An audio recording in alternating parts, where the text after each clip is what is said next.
I think it's a great day at Innovate New Mexico. Looking forward to having you all join us back for a panel at 1 o'clock, which was 4 minutes ago. So. And at this time, I'd like to welcome our afternoon sharks. By the way, some of you I don't know. My name's Patricia Knighton from NMSU Arrowhead. So we have from Thayer Ventures, Mark Farrell, Managing Director.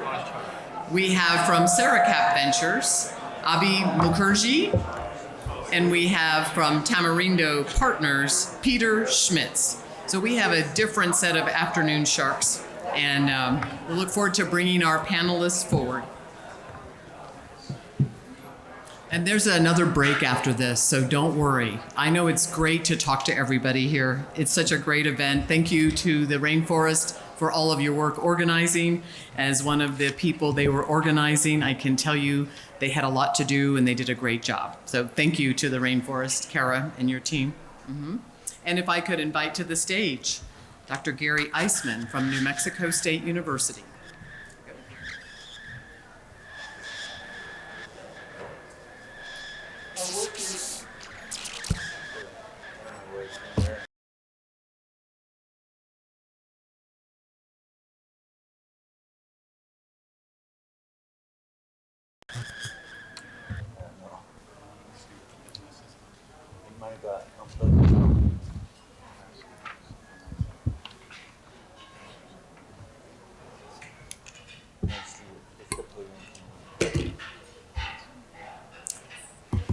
The title of this work is shown in the slide here, Continuous High-Speed Determination of Aflatoxins in Pistachios and Other Crops.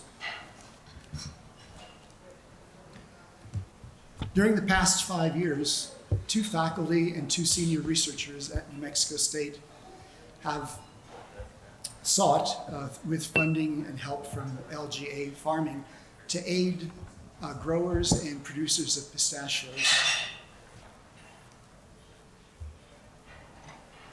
Pistachio growers and producers face a challenge. Their product comes under regulation of government oversight, and on the occasion that one of their production runs exceeds the government mandated level for aflatoxins, the entire batch is disposed eventually with losses of upwards of $500,000 per batch. Aflatoxins are substances that have significant and deleterious human impacts. And the challenge is that these occur naturally in agricultural products, pistachios and other crops. And the specific challenge is the contamination isn't found widely throughout an agricultural product. It's found in localized regions of the product. Nonetheless, during harvesting, all of the crop is brought together to the facilities for cleaning and production, and it becomes something of a molecular equivalent of needle in the haystack, trying to find out which pistachio nuts contain high levels of aflatoxin. Our aim in this project was to provide both methods and technology that could allow, for example, in one embodiment, continuous high-speed monitoring of pistachios entering a production facility where offending nuts could be identified and drawn out of the flow of nuts, the flow of product, preserving the bulk of the product at a small cost of loss of pounds of nuts. Pretty insignificant when you consider that each batch tested for approval or disapproval runs at 44,000 pounds. So a few pounds lost here and there is not particularly significant. We developed that technology and realized that this has application. The concept of aflatoxins and other similar substances are found in other crops, pistachios being something of a niche market. The same concept of looking for small amounts of contamination in a larger product found in corn and other crops. This has also got a global component. Aflatoxins are regulated worldwide. Many nations have regulations that equal or are more severe than those here in the States. The amount of contamination is surprising. Nearly 25% of the world's food supply faces some type of mycotoxin contamination. The economic losses in the States are running about $1 billion annually for losses of mycotoxin contamination, and from regulation enforcement alone is about $500 million. So these are big numbers, and these are global impact type questions we're facing. So you might ask, aren't there analytical methods? Aren't there methods of determining aflatoxin in these crops? And the answer is yes, there are.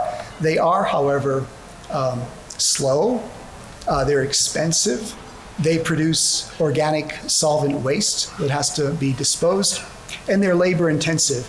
We could do with the expensive, and we could do with the waste, but we can't do with the slow and labor intensive in modern high-speed agricultural production. Those are non-starters. And so the methods we've developed at New Mexico State are without precedent. I can say that there is simply no other technology that is known to us that has been deployed for such high-speed determination of aflatoxins in any crop anywhere. Pistachios will continue to be an interest of ours, even though it is a niche market. For this reason, it's a growing niche market. And so we have made promises to the pistachio growers and producers, and we intend to honor those promises. And we will bring our technology, we actually have already, we'll bring our technology to their industry and needs. But it really is superseded in impact and economic value by larger crops. To this point, we've taken our technology out of the laboratory and undertaken more than a few tests in production facilities. This shows the embodiment I mentioned a moment ago, where we have, there's a tent holding our technology, and we are right in a pistachio production facility monitoring continuously the pistachios entering on the flow of the conveyor belt. We do have our eye on the future, and the future really is in larger crops. To this point, we've taken the technology into the facilities. We would like to move that further and further out, closer to the harvest time, and we are fairly clear, at least for pistachios, we can move that out to where the nuts are being deposited into the washing and cleaning area of a facility. And our farmer supporters agree with that and accept that concept. There's a bit of dreaming going on. We're instrument developers in my group, and there's a dreaming going on. We would even like to put technology out during the harvesting for corn and other crops. But that's not anytime soon. This is where we are at the moment. We have technology that's able to monitor the presence of aflatoxin on these pistachios as they're coming into and through a production facility. We're catching the contamination early in the development stage rather than at the end, where the 44,000 pounds are collected and subjected to government approval or disapproval.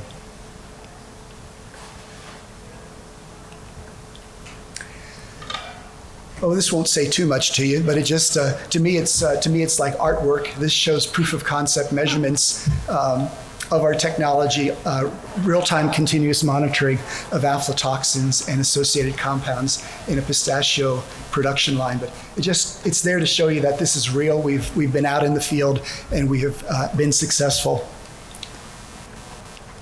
Where are we at the moment? We are IP protected. We are just emerging like moles out of the ground to think about the business world and commercialization. And the reason I'm here is to start those types of discussions.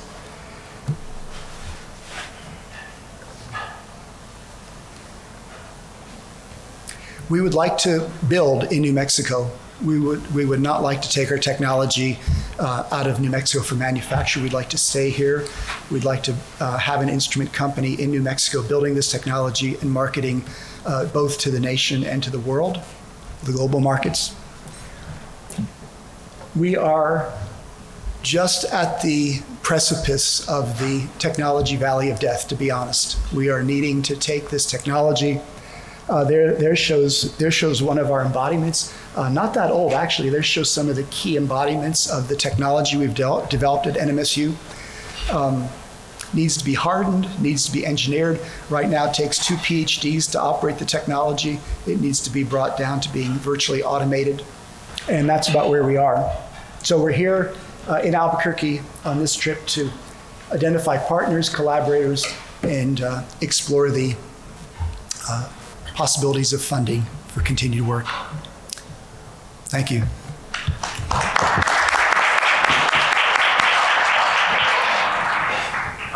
I'll kick off here if that's okay. So first of all, thank you for that presentation. I thought you identified a problem super clear. I mean, you made a problem in agriculture super clear, at least to me, so I appreciate that part of the presentation and what you do to address it. Question for you, a little bit like the comment earlier, or one of the technology presenters earlier. There was a discussion around licensing versus creating your own startup and doing it yourself or your own team. Where's your head at right now? Where your head's at? Well, it's a head and heart thing, you know. My heart is in building instruments. We are instrument builders, chemical instrument builders, and so my heart is, yeah, let's do this. Let's build an instrument that solves a need of humans around the world. Yeah. But we're open. We're so early in the company discussions at NMSU with Arrowhead and with our LJL farming. Can't predict where it's going to go. Got it. And the second part of your last question. You mentioned you've been talking to pistachio farmers and promising that this technology would come. Can you talk about what those conversations have been like? Promising, I mean, are they expecting this for free now? Or how are those conversations going, and kind of what might that lead to at their expectations of what you might charge them or someone might charge them for a product like that? Well, let me start by saying I've got more than a few decades in the game of trace chemical measurements, and this has been simply the hardest project of my entire career. Aflatoxins are difficult. The matrices are difficult. I could spend some time telling you how really difficult this is. And the conversation that sticks in my mind is early on, when it wasn't clear that we were going to be successful at all. We were over at a facility, which I won't tell you where it was or give it a name, and we were failing. Actually, to be honest, we were failing. And this old timer said to me, "Well, we don't know, but we figure you boys in Las Cruces will get something good for us." And so that's sort of faith and trust by the community. They're either really desperate or they've got real confidence in us, or sometimes maybe both. I don't know. But there's a need there, and it's not being met. And I can tell you the economic pain of having those crops lost to the farmers, the growers. It's quite high. So I think I'm dancing around your question. I'm not exact, but I'm just giving you ideas. We don't know yet. It's totally fun as well. Yeah, okay, great. Thank you. You're welcome. Does this one work? 4. Thank you. Hi, thank you for the presentation.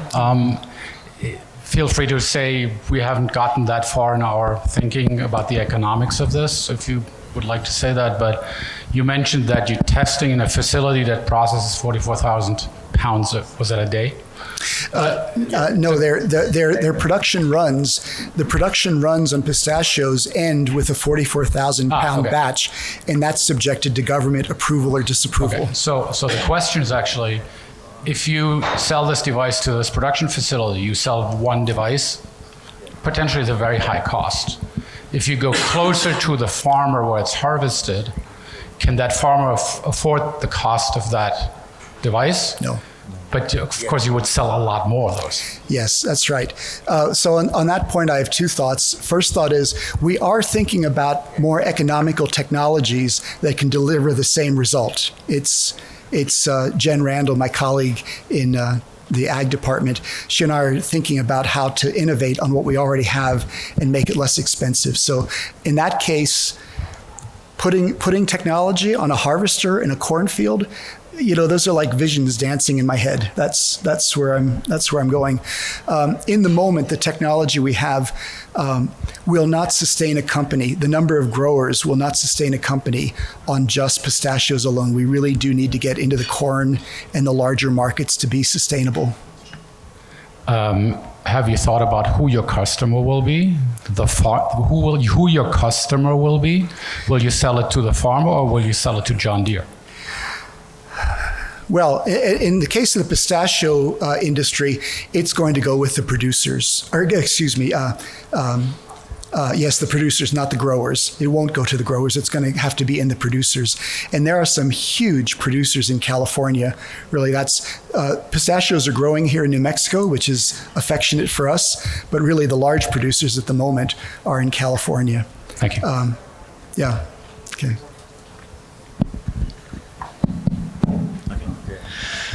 Well, this particular technology, can that be extended to pecans, for example?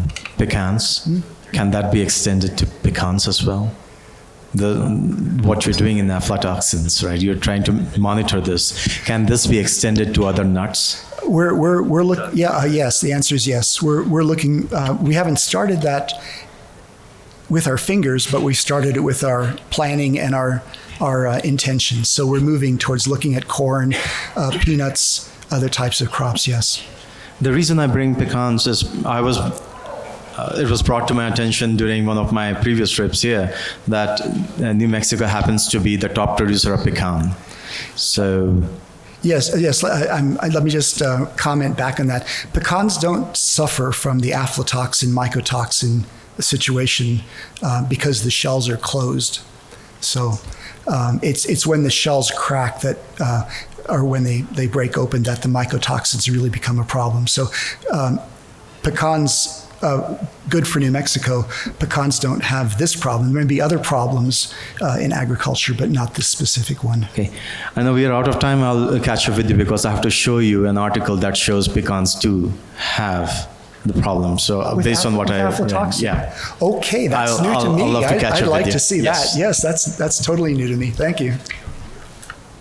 Thank you very much. Welcome. That was a great question about pecans, and his co-inventor is actually hosting a pecan conference in Las Cruces today. Otherwise, she'd be here. So, yes. And our next presenter, thank you very much, Dr. Eiceman, Harshul Thakkar with Los Alamos National Laboratory is our next presenter.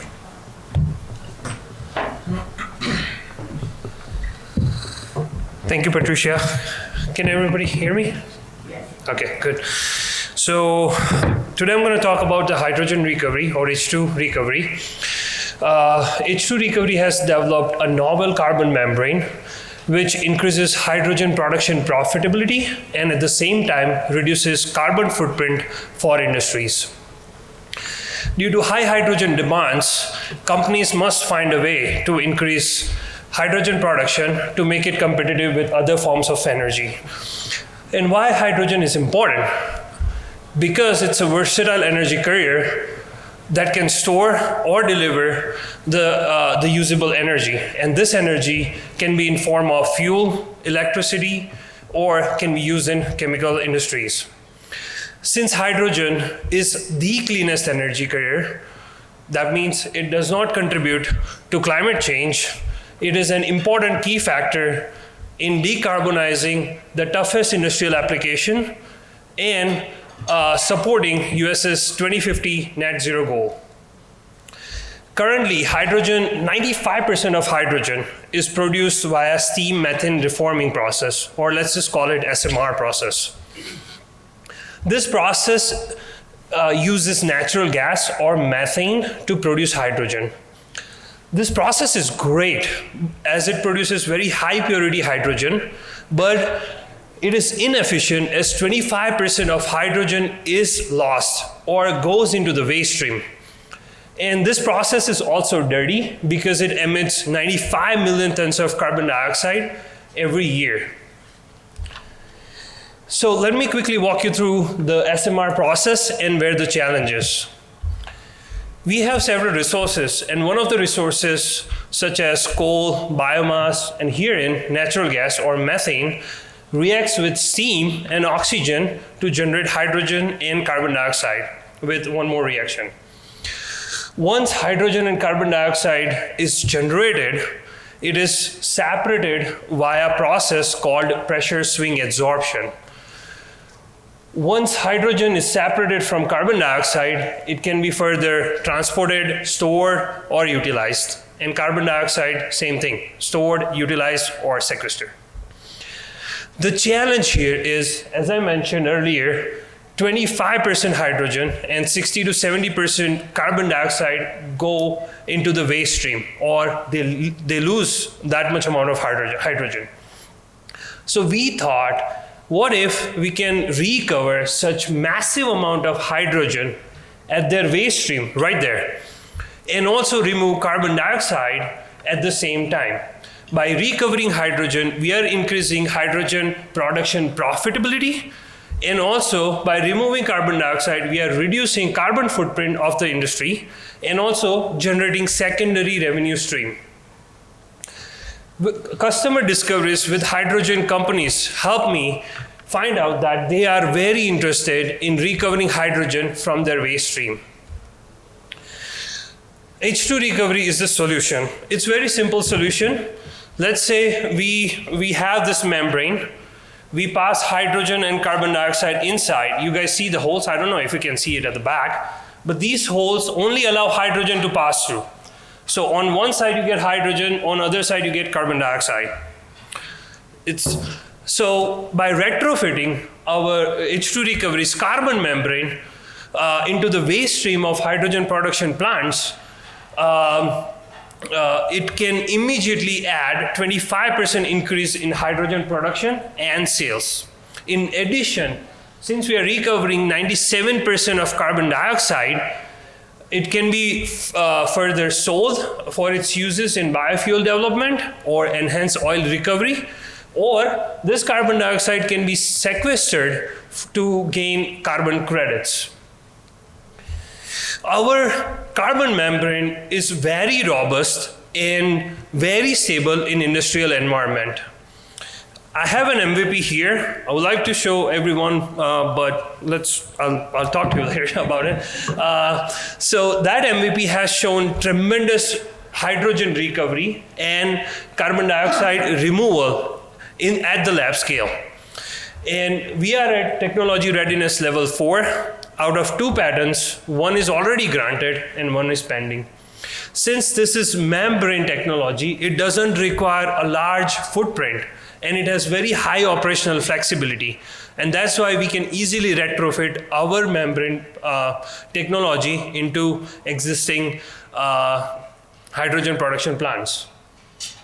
So our potential customers would be hydrogen production companies such as Linde, Praxair, Air Liquide, ExxonMobil, Chevron, etc. Let me talk about the economics here. So let's assume a company is producing 100 tons hydrogen per day.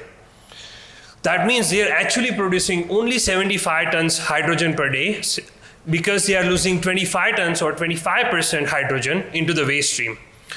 Now to recover 1 ton of hydrogen using our membranes, it would cost only $200. So for the company to recover all of the lost hydrogen, which is 25 tons here, would be around $5,000 a day. And the price of hydrogen is 1 ton of hydrogen price is around $5,000. So the profit for recovering all of the hydrogen using our membranes would be $120,000 per day, which is 24 times higher than the actual cost. It's not only that, but companies can claim up to $150 for carbon credits. And since they are removing 970 tons of carbon dioxide using our membranes, that they can claim around $145,000 a day of carbon credit. So by retrofitting our membrane into their waste stream and recovering hydrogen and removing carbon dioxide, companies' overall profit would be around $265,000 a day. Hydrogen market is massive. It is projected to reach around $219 billion. And currently, most of the hydrogen is used in chemical and fertilizer industries. And the market of hydrogen as a fuel and electricity generation is rapidly growing. Carbon dioxide market is also estimated to reach around $7 billion. So here's the competitive landscape. The first two columns says that we are, our hydrogen purity and recovery is very promising, and it is very comparable to air-liquid membranes, which is the last column. And it is way higher than the ionic membrane, which is the center column. One of the advantages is that we don't require high energy to separate hydrogen and recover hydrogen and remove carbon dioxide. But other companies' membrane do require either high pressure or high temperature, that means high energy, to remove hydrogen and recover hydrogen and remove carbon dioxide. The byproduct recovery, which is carbon dioxide recovery, is also extremely high in H2 recovery case. It is very comparable to ionic, but way higher than the air-liquid membrane. And the most advantageous part is the number of stages required to achieve high purity and high recovery hydrogen. In our case, it's only one, whereas in other two cases, it's 2 to 3 stages. That means they require 2 to 3 stages to achieve high purity of hydrogen and high recovery hydrogen. The reason being is these membranes are made of polymeric material, and the polymeric materials do not have high hydrogen recovery performance, whereas we use carbon materials. So it is not a one-night development. We worked almost 6 to 7 years to develop this membrane and validate it at a lab scale. We are looking for industrial partnership for the field demo, and we would love to learn their business and financial model. And once it is done, demo is done, either I'd like to spin out a company from the lab or license this technology to one of our customers. Thank you for listening, and I'll be happy to answer your questions.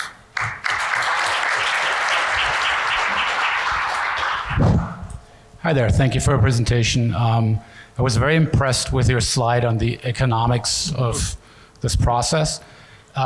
This is maybe a suggestion, maybe a question. Mm-hmm. Can you do the same thing about comparing the 3 different solutions that you had on the next slide in terms of cost? Cost versus yield, or cost versus performance. I think that would be a very powerful thing to do. That would be perfect thing to do. I thought about it, but I couldn't find numbers or costs because they don't say that. So I'm like, okay, I'll just compare the other factors. But that's a great point. I agree. If I had those numbers, I would definitely do that. Harshul, wonderful presentation. I really like when people dumb it down for me because my acumen is very low.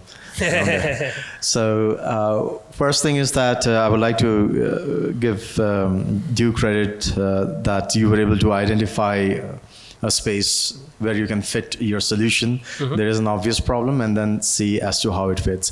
Having said that, in terms of the economics that I was saying, there is one thing that of course those Linde or Chevron or whoever is going to adopt, they're definitely going to make some benefits out of this process. But I agree with my colleague here. I want to understand what's in it for you, because the sheer economics in terms of if you were to kind of have a company, how it becomes kind of profitable, because there is some level of, if you're not using the polymer, which is much cheaper, and then carbon membrane, there will be some level of kind of cost that will be involved in types of kind of getting that level of purity. Mm-hmm. And designing, fabrication, so on and so forth. There are so many things. So those latent costs that are there that might impact the profit, how do you seem to address this? How can you have economies of scale with respect to implementing this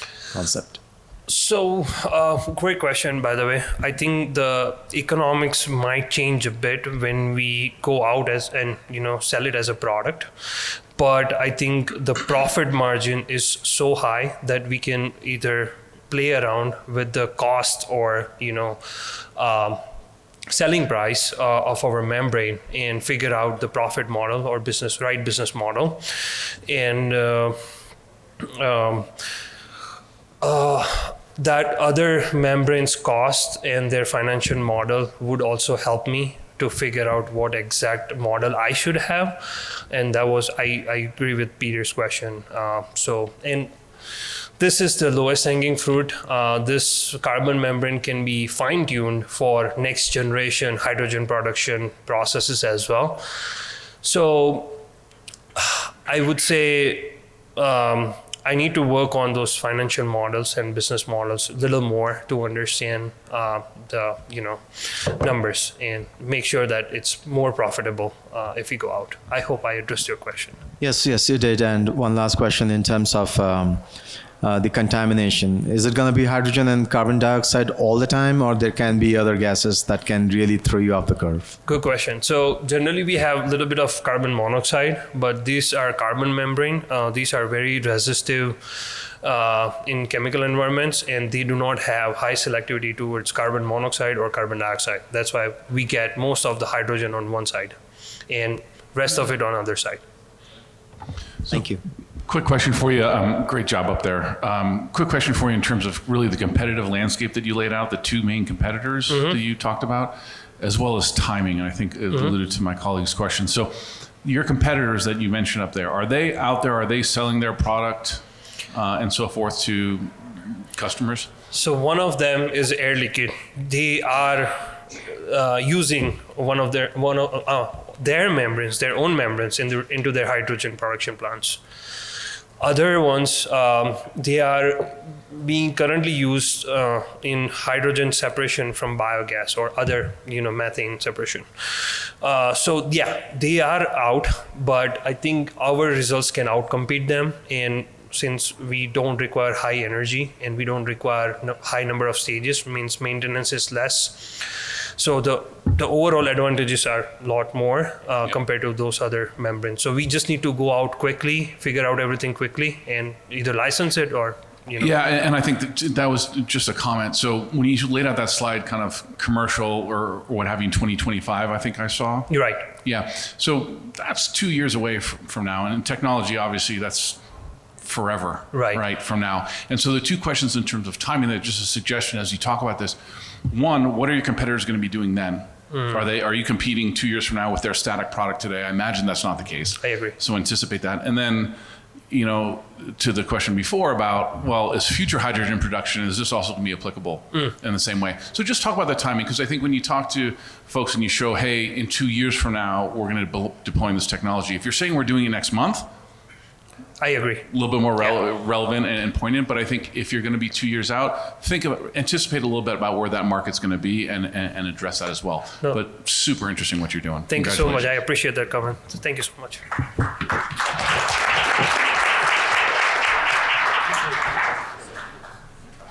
Really want to comment on the great questions from the Sharks. Excellent. It's helpful as well. And I'm delighted to introduce our speaker, Dr. Cliff Chan. He is an NM LEAP Fellow.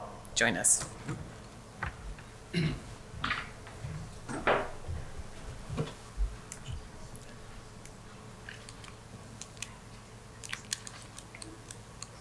Okay, thank you very much for attending my presentation. So the technology we are developing is a next generation camera-like 4D imaging LiDAR sensor, which offers high resolution, high precision, and also high long-distance sensing capabilities. Based on silicon photonic technology, our camera-like LiDAR sensor is compact, lightweight, power efficient, and shock resistant. There are many applications of LiDAR sensing. In particular, using LiDAR with a drone is very powerful in providing detailed aerial 3D mapping of a terrain. Applications of LiDAR sensing include topography, precision agriculture, environment management, corridor mapping, and many other uses that require a LiDAR with high performances, reliability, lightweight, and compactness And the use of LiDARs with drone in these applications can create significant economic and societal benefits. For example, we have heard from surveying companies that using LiDAR drones can save them more than 2/3 of project costs as compared to using conventional surveying methods.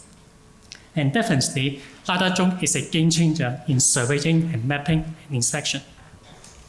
However, to satisfy the needs for drone applications, especially involving dense vegetations, one often needs to use high-end or so-called surveying LiDAR. We have talked with the stakeholders in the LiDAR drone industry, including our immediate customers like drone manufacturers and system integrators, and also the end users. They repeatedly expressed that current survey-grade LiDARs are expensive, bulky, and heavy. The weight and size issues of current survey-grade LiDARs not only limit the flight time of the drones, but also inhibit their use in the smaller, cheaper, and the more popular drone models. And the end users also repeatedly point out that drones crash occasionally, and this kind of survey-grade LiDARs, they are prone to mechanical damages upon the drone crashes. And the crashes would cost the LiDAR owner thousands of dollars and even worse, months of time to repair the damaged system. So by leveraging the silicon photonic technology, our camera-light solid-state LiDAR is able to address all these problems by offering compact, lightweight, and reliable solution without sacrificing any performances needed for a high-end surrogate LiDAR. Our LiDAR has a huge potential in view of the billion-dollar LiDAR markets. Our beachhead is the UAV LiDAR industry. For the relevant serviceable available market of the LiDAR sensor, it is projected to have an annual growth rate of more than 29% in the next few years. Here is a comparison of our LiDAR sensor to our competitors. In the field of 3D mapping, Rigo is the dominant player. Rigo set the gold standard of high-end survey-grade LiDARs. However, Rigo LiDAR falls short in the physical specifications and the cost. Companies like Velodyne, Livos, etc. offers lower cost and lightweight alternatives, but with their performance sacrificed. For us, our LiDAR sensor is able to achieve high performance by leveraging the advanced FMCW detection technology, which is 10 times more sensitive than the time-of-flight method used by our competitors. And also based on the solid-state photonics technology, we are able to achieve the small size, lightweight, and low power consumption and cost based on our proprietary design. Our technology is currently protected by a granted and 3 pending patents. So we have studied the ecosystem of the LiDAR drone industry and talked to the stakeholders. We determined that our immediate initial customer would be the drone manufacturers and the system integrators. We have talked to them, and they are all very enthusiastic to our technology. And one of the well-known system integrator called the LiDAR USA actually has agreed to work with us to beta test our prototype when it is available. And we have also talked with the end users, including some surveying companies. They are also very interested in testing our products. Our go-to-market plan is that downstream the value chain, we will build partnership with system integrators who are our customer and also as our distributor for the US and international markets. We will build a market presence through trade shows and conferences. Upstream the value chain, we will outsource and partner with manufacturers to make the sensor. In particular, we have built a relationship with OAM Photonics in the past 2 years to make our photonic chip. For the next few years, our main focus will be on the development of the hardware for the UAV LiDAR drone market. At a later stage, we'll also put emphasis on the LiDAR data as it is the data that the end users is most concerned about. When we have developed our technology and a firm foundation to the company, by 2026-27, we project that we may also be able to tap into other markets like the automotive market.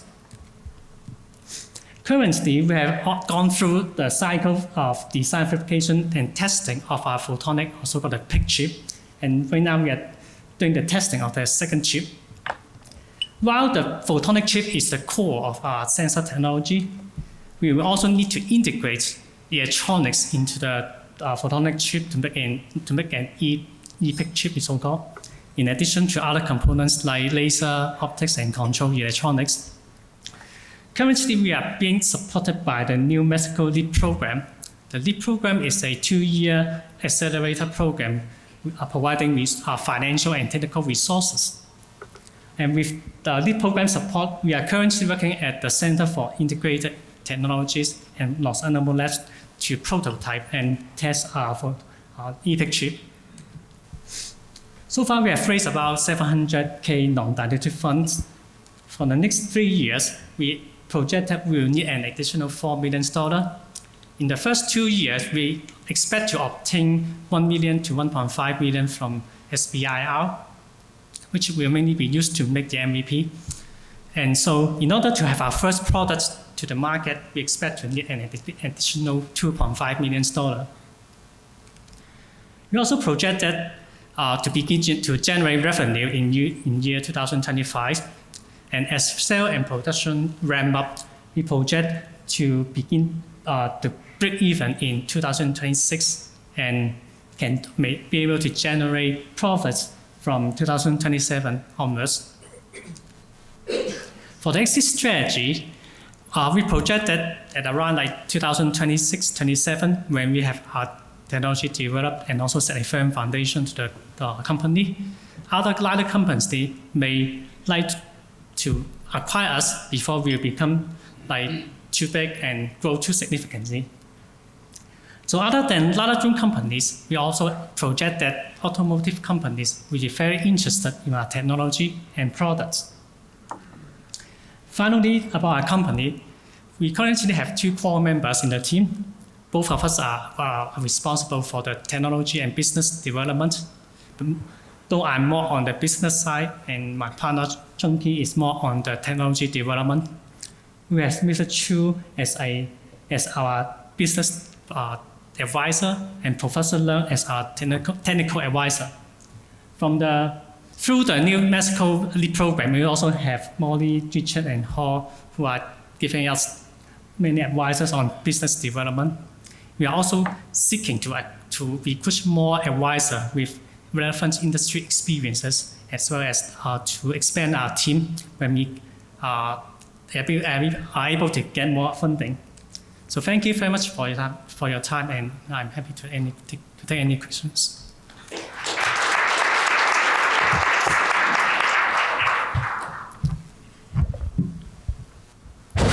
Hi there. Thank you very much for your presentation. I'm missing some of the leading automotive LiDAR companies in your competitive slide, like Cepton, Illuminar. Have you benchmarked your performance against some of those? Yes. In fact, there are many LiDAR companies, especially on the automotive, but because actually different sector, they have different specifications, and those companies, they are quite different from the needs of the job market, especially on the weight. They are very heavy.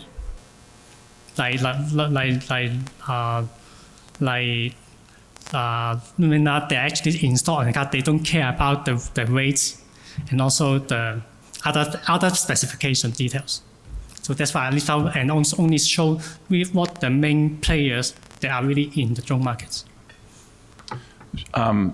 Nice presentation up there. And one kind of comment or suggestion, as you lay out, first of all, you're very thoughtful about showing a P&L up there and or kind of mixing with the balance sheet and exit opportunities and so forth. As you share kind of revenue streams, we sit here in 2023 and you show, 4 or 5 years or 4 years down the road with $5 million in revenue. What I would suggest, if you're talking to investors, even honesty is the best policy, but you also want to show what maybe an upside case would be, right? What a little bit more accelerated. I think you want to show the potential for even more revenue in a 4-year cycle than I think a total of 5 million. I think that would get, you want people to get very excited about that, Okay. and that could be a muted response if that's the real revenue projection. Okay, thank you for the sessions. We meet again. Thank you so much for the presentation. One slide that was particularly troubling for me was when you were comparing it to Rigel. And you said that that's one of the top competitors, right? Performance-wise, check, check, check, check, check. Physical comparison on durability, size, weight, price, power, cross, cross, cross, cross, cross. Why would someone even then consider them to be a leader? And why are you going to benchmark against someone that is so pathetic when it comes to physical spec? One thing is that, first of all, their performance really very much higher than all the other competitors. Okay? And second is that there are other thoughts that in order to use that kind of high-end LiDARs, the drone manufacturers, they actually try to make bigger drones in order to carry them. So in that case, they may not care too much about the rate on that, but they will also miss other opportunities from our perspective. That if they are making bigger drones, but they will also make the total cost of only the whole thing to be expensive. I realize that even Rigel, they are thinking to making smaller and then potentially cheaper. But because of the basis of the technology is mechanical based, there is always a limit to how much they can lower these kind of specifications. Another question. So everybody in the world of autonomous vehicles loves LiDAR, but nobody has proven that they can mass produce it, truly mass produce it yet. Do you have an idea in terms of the number of units you would have produced in the drone market and how you would do that? Okay, so the numbers, actually the financial numbers, we are projected based on a small to medium quantities instead of scaling to large numbers. So we expect that like tens or several tens to several hundreds may be something that we can shoot for at the very beginning. This is not at a very scalable size, but we think that we are still able to make us to enter in the market. And that is actually the reason why we choose the drone markets, because unlike the automotive, it is even like people like lower cost, but it is less sensitive to the cost than the automotive. But it is a stepping stone. Definitely, we are thinking about lower the cost and scaling if there are really the needs there. And one of the other thing to consider, which I really liked, is you are focusing on the hardware component of it, but you did have a data play as well. So going back to your point, Mark, in terms of kind of showing that shiny, rosy picture, I think you are not considering the data aspect of it. Data is fuel in the economy. And you gotta kind of keep that compartmentalized, as well as kind of show the power and potential of this concept, and then go for some bigger, better numbers. So that will be my 2 cents. Okay, thank you. Thank you. Thank you. Thank you very much. And that was the 1 o'clock panel. Woo, woo, thank you.